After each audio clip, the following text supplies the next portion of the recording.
সত্যি ভগবান না চাইলে কখনোই তার দর্শন করা যায় না। সে যখনই চাইবে তখনই তোমাকে তার দর্শন করতে হবে। সেটারই প্রমাণ হলাম আজকে আমরা দুজন। আমাদের দুজনের কল্পনাতেও ছিল না যে আজকে আমরা দুজনে এখানে আসব, কিন্তু দেখো ওই যে ভগবান ডেকেছে তাই আমরা চলে এসেছি।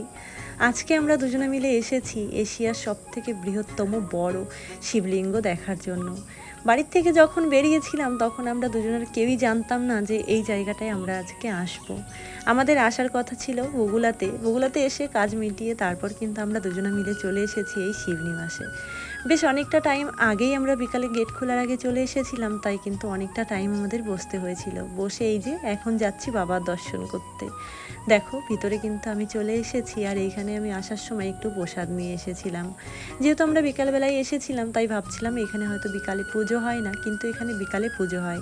এই যে প্রথমেই বাবাকে প্রণাম করে নিলাম আর বাবার কাছে কিছু জিনিস চেয়ে নিলাম।